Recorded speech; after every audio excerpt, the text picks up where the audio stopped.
another piece of deck wood broke off. Looks like we gotta fix this, Dave. Hello, Wandering Curator Evan here. During war patrols, USS Cod had a half wood, half metal deck. If the wood broke off, they wouldn't worry about it because it's not threatening the integrity of the hull. So, it's kind of a trip hazard, but nothing more. They'd get it fixed when they got back into port. Now, on the space shuttle, if a tile breaks off, that could threaten the lives of all the crew on board. That's the topic of today's video with Mike Mullane and I. Here at the Cape tonight, things are pretty quiet, but you should have seen it at launch time this morning. 3, 2, 1, ignition and liftoff. As the space shuttle Atlantis started to move upward, NASA employees were moved by emotions, cheering it on. There goes my engine. All right. Go, baby, go. Thank God. Seem relieved? Well, that's understating it. After the Challenger explosion, these people now hold their breath. It's a shame we had an accident, but we won't do it till it's right. And we proved it again today. Along with each shuttle launch rides the pride of everyone in the space agency. During launch, the tip of the right side solid rocket booster, which is an ablative material, even though you're going up, you still get aerodynamic heating on the tips of those solid rocket boosters because you're going through the atmosphere so fast. So, I mean, people have heard about having ablative material for reentry, but you're going fast enough up, you need it on the tips of those solid rocket boosters. So on the right side, that structurally failed. That whatever that material was broke off and shotgunned our heat shield on the right side nose area under the right nose area and along the side of the right fuselage. We did not know we had taken that hit. Ground did because they had video of the launch and they saw the debris. And I'm sure when they got the boosters back after they parachuted down, they also saw that tip of that booster had been broken off. And I think it was about a day or maybe 2 days after we launched that Mission Control called us to told us that we had been hit by this debris. We had a robot arm on that vehicle, and I was the robot arm operator, and they sent up the instructions for bending this thing at a crazy angle to be able to survey that area to see how bad the damage was. And we could see a lot of scarring in our views. First of all, those cameras were really bad on this thing. And up in space, you got this bright sun, you got those black tiles, and you get this blooming in the camera. You try to work the aperture manually to try to get a really good picture, but it really, the cameras were not all that great. But we could see, because they were black tiles, we saw a lot of white streaks that were down in that area up on the lower right nose area. And we could see that we had taken some damage, a lot of it. And we could see that there was one cavity. I mean, a tile had been completed, one of these 5-inch thick silica tiles up in an area that sees about 2,300 degree heat on reentry had been blasted completely off the fuselage. And the vehicle's made out of aluminum. Aluminum melts at 1,000 degrees. So you're seeing 2,300 degree heat coming back. You better have insulation on that. And that was gone. That one was completely gone. And we voiced our concern to Mission Control. And I don't remember, all the exact comm that went on there, but I do recall thinking that they didn't have the sense of what we were seeing, that looked pretty serious. And we later learned that because what they were getting, because it was a secret military mission, the military was taking all of that video data and processing it somewhere else and looking at it before they released it to NASA. And apparently NASA did not have what we were seeing. And so as a result of that miscommunication, they were, very confident that there was no real significant issue there for reentry.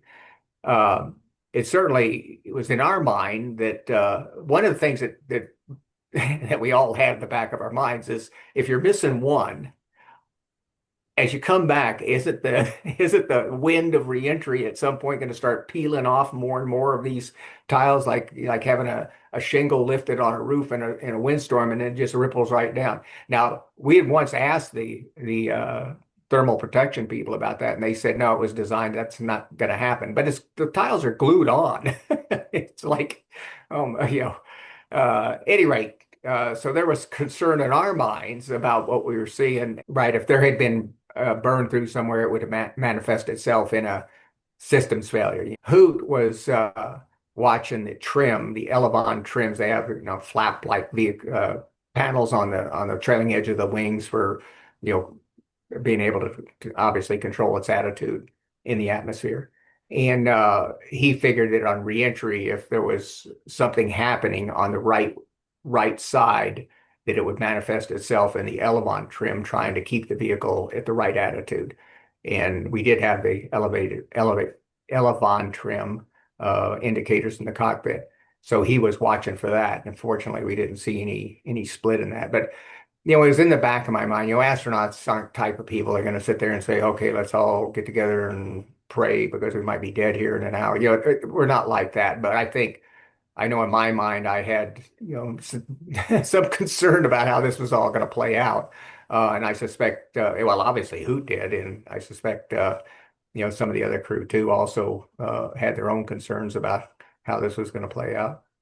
Something you said kind of different, but the way movies going back all the way to the 50s always portray astronauts, the one thing that I always find the most funny is, in these movies, there's always an astronaut who loses his mind and goes crazy. Well, real astronauts aren't like that. Gordon! Gordon! He's gone! He's gone! Do you hear me? I'm coming back! I'm coming back! I'm coming down! Rocket 2, wait for computations. Altitude 10,000! I'm bailing out! See you downstairs! They're trained pretty well. To me, that's always the thing I always point out the most. I tell you, my wife hates, well, she doesn't like sci-fi in the first place, but if there happens to be a sci-fi astronaut type of sci-fi flick on there, she hates watching it with me, and I'll say, oh God, what a bunch of bullshit. It just, in fact, I saw one of I think it was Bob Crippen, somebody was asking him about George Clooney and Sandra Bullock on that mission, on that movie Gravity. And here he is as commander asking her while she's out on some spacewalk where she's from and what's her family. And like he says, that's bullshit. You're a team. You all over the years you're training, where people are from, a lot about their personal lives. Yeah, it's just ridiculous to imagine this commander is just all of a sudden discovered that he has a crew member and wondering where she is from. I don't know if it's Crippen, but one of the astronauts was talking about that. He's right. Those things are, crazy. And they always panic. Well, no, they're spending most of their time training, and if they don't know how to fix something, they're going to be asking NASA, "How do we fix this?" Actually, it's the first thing that you do. It wasn't a mistake that on Apollo 13. Jim Lovell said, or whoever it was, said we have a problem, to mission control, because that's our lifeline. Anything we see in that cockpit, it's okay, mission control. You're seeing the same thing. What about it? And then they, mission control is your lifeline. They're gods down there. And when we actually got back, I think they had to change out 700 over 700 heat tiles because there was such severe damage to them, and where the one was completely off. I have a picture. I saw a picture of it. They had taken a swath of tiles next to it off, so you were seeing the underlying, the last little bits of whatever it was of the silica tile, I guess. Very thin layer of it was all scorched and everything. It never penetrated the aluminum, but it certainly was right there at near the surface of that aluminum. And I wonder how many more seconds of reentry heating, and that would have burned right through into the fuselage, and that would have been into us. Now, in reality, though, even if they had seen, if mission control could have decided, oh my God, this could be fatal on reentry, there's nothing we could have done. There's no rescue. Nobody's going to come up and rescue you. There was no space station up there to go to. You had no options. You were going to have to come back anyway. So it's not like there was a lot that could have been done if there was was damage up there. And the other thing too is there's the carbon panels on the nose and leading edge of the wings. They see 3,000-degree heat on reentry, and those are brittle, those panels. Where we were hit was these 5-inch thick silica tiles. So they're obviously got some muscle to them because they can take damage and still work. Whereas if you hit on those carbon panels, you're dead because they're brittle and it's going to punch a hole in it. And that's what happened with Columbia 17 years later, is they had that foam off the gas tank punch a hole in Columbia's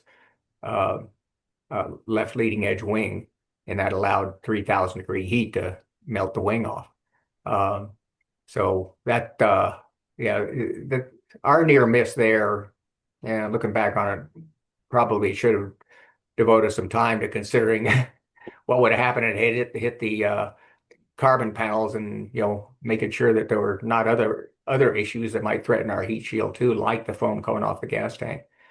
That's all hindsight, of course. I first heard that I was out of NASA at this point, long out of NASA, and when I heard that it was foam coming off the gas tank, first reports I said, "Oh, that's bullshit." I mean that can't be. I mean foam. It's just I just couldn't believe that would be enough to punch a hole in the wing. But what the problem there was is that foam is so light, the ballistic coefficient, I can't remember if high or low, but at any rate, when it comes off, it basically has so much drag, it stops.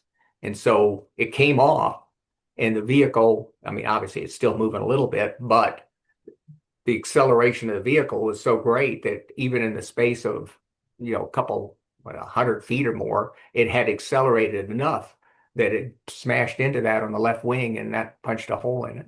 So it was, and so afterwards, not only did they have that robot arm to do that, you have to, if you know you're damaged, what are you going to do then? Well, they made sure that all the missions after were flowing at an inclination, a tilt to the equator that was compatible with the International Space Station. So they could rendezvous with the space station and wait out rescue there.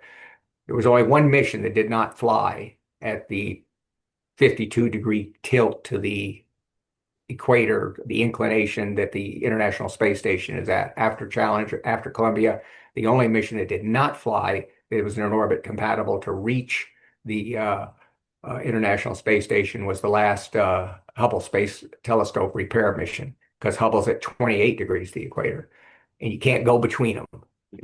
All these movies show, George Clooney using a fire extinguisher to fly anywhere he wants. Well, that doesn't work, okay?